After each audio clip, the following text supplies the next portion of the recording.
Hello again, this is Mark Mitchell. Hope you're doing well. I'm going to look at chapter 8 today. Chapter 8 is again one of my favorite chapters in the book, or the topic of chapter 8, deviance and social control. So we'll get started with that, and of course these are the topics we're going to cover in the chapter. So we'll be making a few comments about most of the things here, but we'll start out with deviance, and then by the end of the chapter, also go through crime, social control, and then the commercialization of deviance. Got a few extra articles in the chapter that help to illustrate some of these principles. I've got a good selection, I think, this chapter. Most chapters are, but depending on how interested you are in the subject matter, I guess, is how well these articles will be received. All right, so we start out with a definition of deviance, and if you've ever taken any psychology classes, maybe an abnormal psych would be something that you would enjoy, that really talks about some of the same stuff we will be today in sociology. Deviance is just really something away from the normal. It is really identifying the abnormal, but then that calls into question, what do you consider normal? And we'll see, for example, sometimes things that are deviant at one point in time may not be so later, and vice versa. All right, but we generally have an idea. It may be hard to define it, as you could have already guessed from the comments made so far, but you definitely understand it when you see it. And that's really what Emil Durkheim, our suicide study pioneer and usually researcher on every chapter, mentions about it here with the collective conscious, is that we generally do have shared norms and beliefs and values, and what's considered right or wrong, or in some cases moral or immoral. In our book, just to show you about deviance, but there on page 176, they show bathing suits, and at the time these photos were taken, there was really nothing considered deviant about either one, but yet if you had tried to go either way, go the older picture coming forward, and you dress that way when you go swimming, that would be seen as odd versus going back in time and wearing today's style. So that's what I meant earlier about sometimes time just changes whether things are seen as deviant or not. We do have quite a few theories in our book, and we start out with one called labeling theory, and the sociologist Kai Erikson is mentioned here.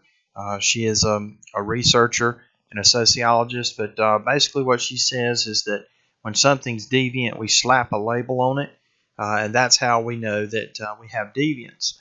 So, for example, if you steal something, you get the label of a thief. If you speed on the road, then you get the label of a speeder. And, of course, if you get a ticket, then that even confirms it. But are you considered deviant if you don't get the label, if you don't get caught? That would be another question to consider, and maybe people differ on that point quite a bit. All right, but we've often heard of a stigma, but that refers to really kind of labeling. You get this label that you have committed some type of offense, or it's out of the norm. And you may have before read the book The Scarlet Letter. Well, the stigma was the red A that was, placed on those offenders who committed that sexual immorality in the book, that is. And then secondary deviance just refers to people who are labeled first as deviant, but then they keep on doing that deviant. So the idea is that everybody has been deviant at least once in their lives, and if you haven't, it would be really unusual. So, for example, who has not told a lie before? And, maybe you can think of some religious figures who have not done that, but simply not telling a lie is deviant because just about everybody does it. So, you do have different types of deviance. Usually our book is looking at it from the negative, but you could be deviant from the standpoint that you're just really, really good, and you're a whole lot different from the rest of people. The secondary deviance would be somebody who gets in trouble, and then they just decide to keep on this type of lifestyle and this type of recognition. And our book gives an interesting few studies. They're done by a few different people, but basically what they all have in common is that children who get in trouble early in school, that usually affected them in adulthood from the standpoint that their job opportunities were not as great as the ones who didn't get in trouble. So that's really kind of an interesting few studies, and really shows you that deviance kind of follows you, is maybe one of the points we can take away from that. All right, when you talk about stigma, here's some different characteristics on this slide. But it really, don't forget about the labeling we've talked about and how that creates a separation of us versus them. And then those who are labeled are at somehow risk, as those studies suggest, for some type of loss. And it's the powerful that can label those who are not as powerful. All right, Durkheim actually said, despite deviance, we really should appreciate it when it happens, because it helps to clarify some things for us. It'd be great to live in a perfect society, but that's not realistic. And Durkheim goes on to say that deviance helps to clarify some things for us. And he would say there's really three things that deviance does. It helps to define boundaries. It brings us together. And then finally, deviance is a source of innovation. And that's why I have the quote here that deviance can be functional. These are the positive things that it does. So when you do see it, it brings people together, and then they can address these behaviors that shouldn't be occurring. All right, our book does mention deviance as immorality, and that's, as the slide suggests, good versus evil. We've talked about some of the difficulties already in defining what's normal versus abnormal or deviant. Again, we can recognize it, but we often don't know why these situations have occurred. And that's something we will try to address here in our chapter under the explaining deviance section that we're just now entering. All right, so one way that you can possibly try to explain why some people would engage in behaviors that stand out, that separate them, that put them at some type of risk for loss of something valued. The first one is, somebody is just sick or ill. So we can explain deviance by medicalizing it. That's really kind of the idea. So in the past, when people fell short in their behavior, say it was whether it was same-sex attraction or somebody had a substance abuse disorder. I was thinking of a case where I knew somebody he was rather old gentleman, but he did some painting for me at my house, and he mentioned that he had gotten a DUI, and basically the way that he got off alcohol was that he had to spend some time in prison, and that was enough time to where he actually got over his addiction to alcohol. Well, today, you very well still could go to prison, but they would give you the option as well to go for treatment instead of prison. So that is maybe one idea of the medicalization of deviance. If you miss work, that's something that shouldn't happen. It would be deviance. But if you're sick and you have an excuse as to why you're not going to work, and you don't have to do some of the normal things that you actually do. So that's one way we can explain deviance away and say why it's happening. Other explanations include deviance as rational choice. And so, for example, would you be willing to commit a crime, or to do something to make a lot of money in a very short amount of time for a little slight amount of labor? That would be the rational choice. So some people engage in deviance because what they stand to gain is so great that that's enough for them to actually try some sort of deviance. Another theory says that deviance occurs because we're just around different people who are engaged in deviance. That's the differential association theory in our book by Edwin Sutherland. So a lot of these are rather old theories, but it simply just says, it's the people around us that cause us, in some cases, to try deviance, when if we weren't around them, we would never try it. Now, our parents have warned us about this. They probably didn't call it differential association theory, but your parents probably were very particular about who you spent your time with, and they wanted to meet your friends and things like that. But that's where this idea comes from, and maybe that's how it was even developed and included in our textbook. All right, but that would include those deviant subcultures, to people who are not doing things, not conformist to the normal rules and laws of society, but doing it kind of their own way.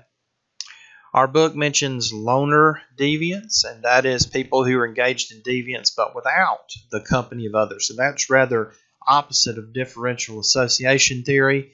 And one good example of people who commit deviance but don't really share it with any other person would be maybe people who hurt themselves. Our book gives an example of that. People who kind of cut, burn, or otherwise mutilate their body. They kind of keep that secret. They really don't have a group that they share that with, as most people do. They find some sort of intimacy and companionship with groups of other people, but that's not what's indicated by loner deviance. One of the really interesting theories of deviance that I like is Robert Merton's strain theory. And strain theory says, well, hey, everybody should find deviance tempting, and there are some that give in to it. Now, we've got these categories that are listed that makes up Merton's theory, and what he really says is that happens is most people can resist the strain, and they actually conform, and so that's really the goal. It's only one box here in this slide, that's conformity.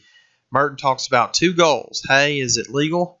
And then, hey, do you accept the normal cultural way to get to your goals? And that's where the strain comes in. As some people find this feeling because they say no sometimes instead of yes. Most people are here in conformity according to Merton. But then the rest of the chart really deals with people who say no to one thing or both things. And again, that's the valued goals, or is it legal? So the ritualist is somebody who maybe continues to do a job, but they kind of burn out. They really don't believe in it as much as they did in the past. The conformist says yes to both of these values that Merton just describes for us. The ritualist says yes to legality, but no longer accepts the goals. So maybe somebody who's working but simply just burn out. The conformist says, hey, I just play by the rules. I do it the way I'm supposed to, and that's what means the most to me. The innovator is somebody who says no to legality, but they still value the cultural goals, say, of making money, and that would be somebody who does something illegal to make a whole lot more. The retreatist says no to both. That's our first case of no to both of Merton's goals. And that would be somebody, this is harsh terminology, but the bum, the dropout, the person who just does nothing, refuses to participate. And then one final category is the rebellion, and that's where they replace their own goals with something else. So they are going to replace the legality part and the cultural value to create their own new system. So that's the social change, or in some cases the revolutionary, who comes up with their complete own ideas there.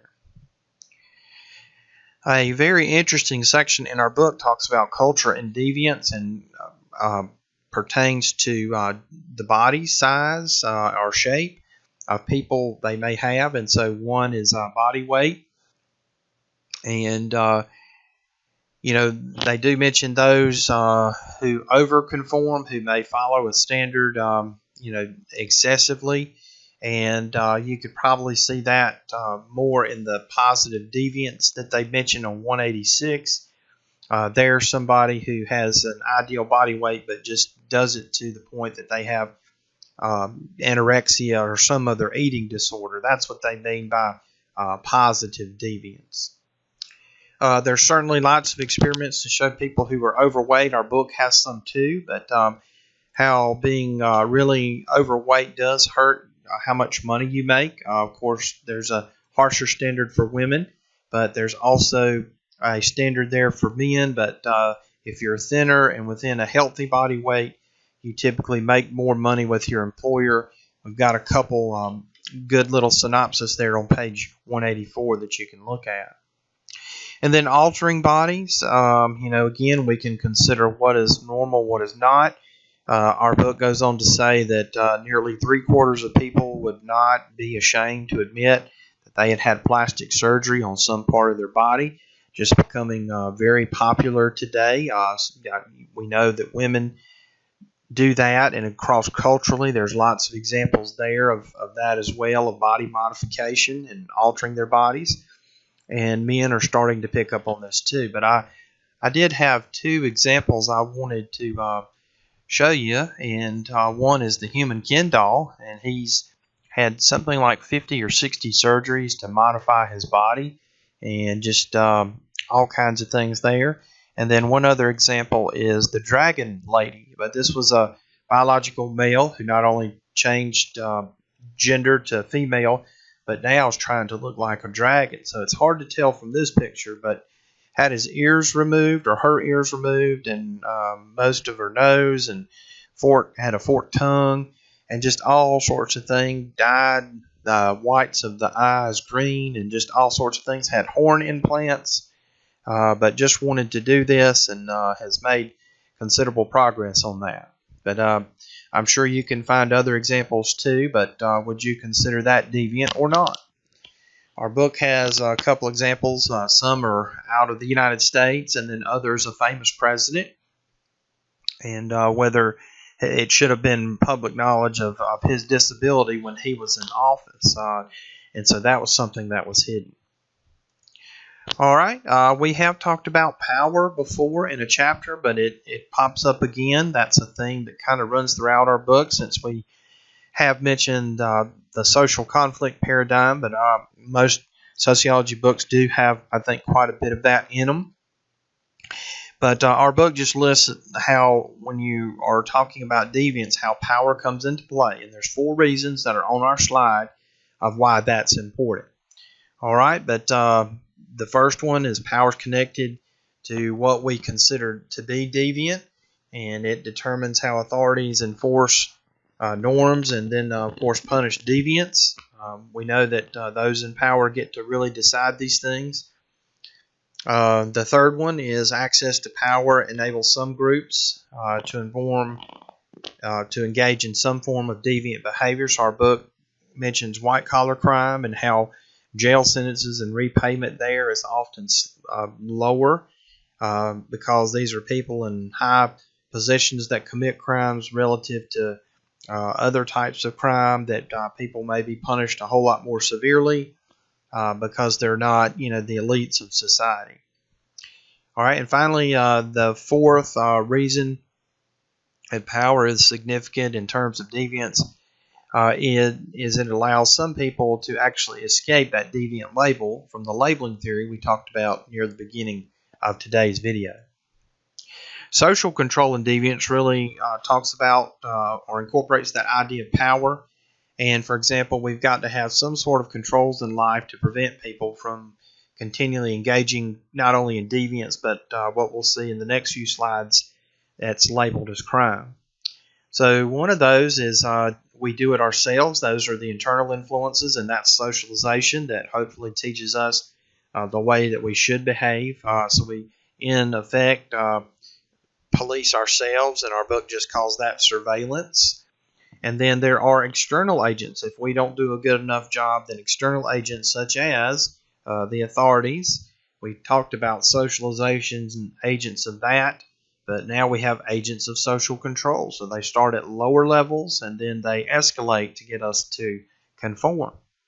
We do have another theory, and it's called control theory, but that's by Travis Hirschi. And really what he is arguing is what our book is arguing now, is that because of others that we love and think about that know us, we don't really want to disappoint them. Or if it's not individuals, it could be institutions. But at any rate, say you are going to steal a PlayStation from a store, but before you do that, you would think, well, hey, what does my family think about me? What would my employer think about me? What would my religious affiliation think about me? And for most people, they have so many associations that they it causes them not to commit the deviance or the crime. So that's a nice little theory, I think, too.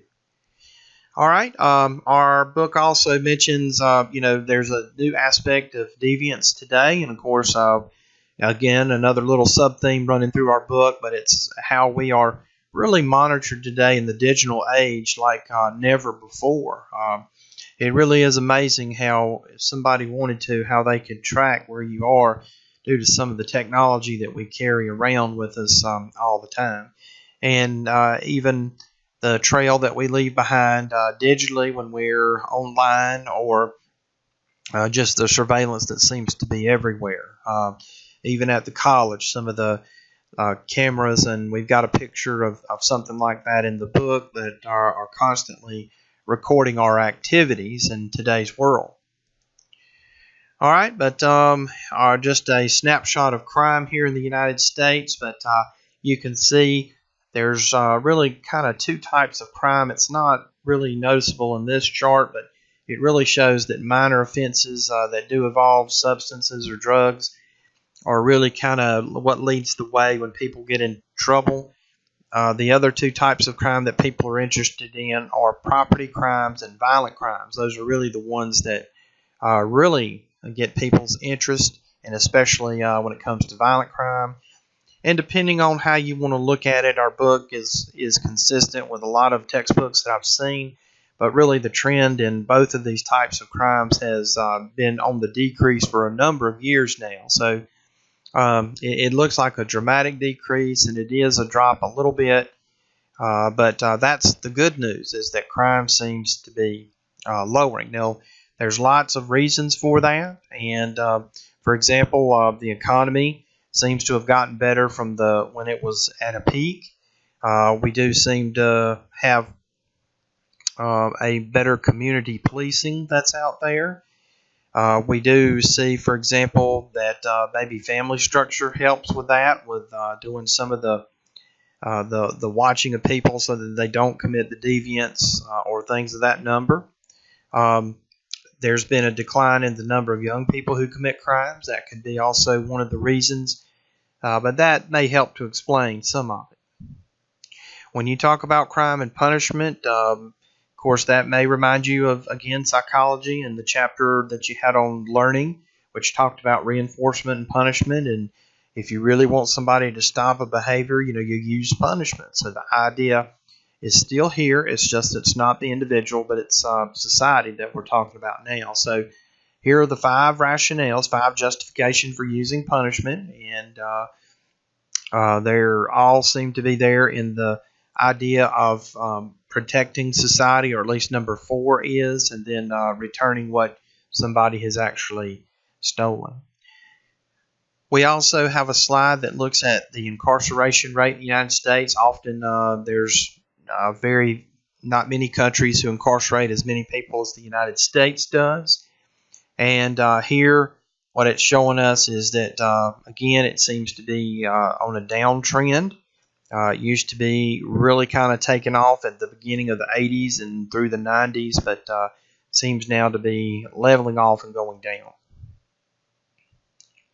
All right, we can also look at, with those who are in prison, we get an idea here of not only gender but race. And so that's, again, probably something I don't think is a surprise to many people. They should have recognized that there seems to be more black males in prison than any other group, or at least the 2 other groups mentioned here in our textbook. And of course, more males than females, but females are catching up. There are more crimes that are committed by females.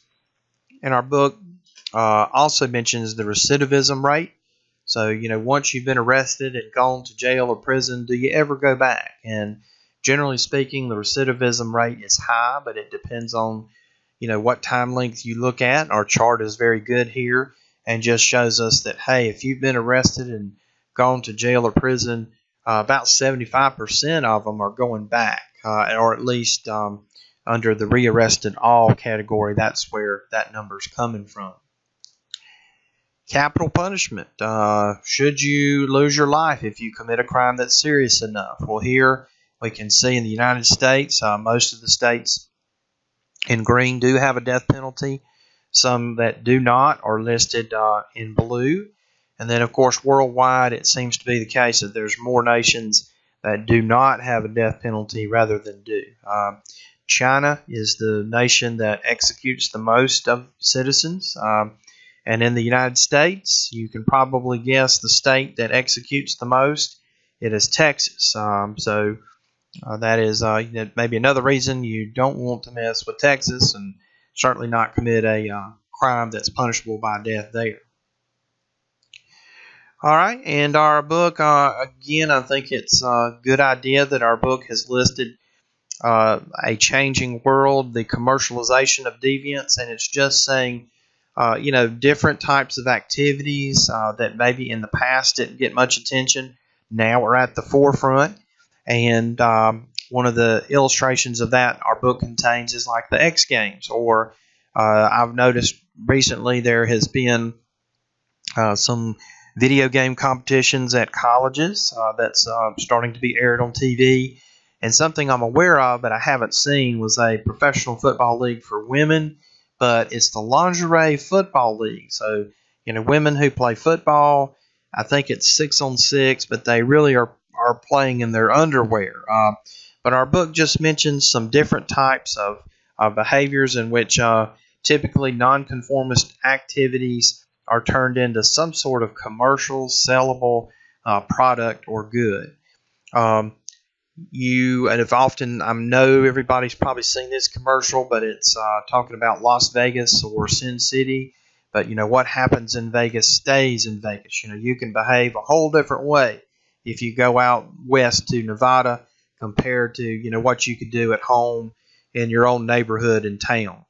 Or Mardi Gras, don't even have to go that far, but where you can engage in a lot of activities that may cause you to get inebriated and all that, where you can get into some trouble. All right, but those would be some examples of the last thing, and then we do have a few more slides. Again, you're welcome to look at those. We talked about the obesity and the stigma of that. I know I've seen some research where a normal weight person goes for an interview, gets the job, and then later they go back and they're wearing a fat suit and they do not get the job. So that kind of ties into it. You could probably also look at this from the standpoint of somebody's looks. People who are just naturally attractive and good looking, do they get more consideration on job interviews than people who are not as good looking? Okay, well, we're at the end of the chapter. I hope you are having a good day, and if I can help you, please don't hesitate to contact me.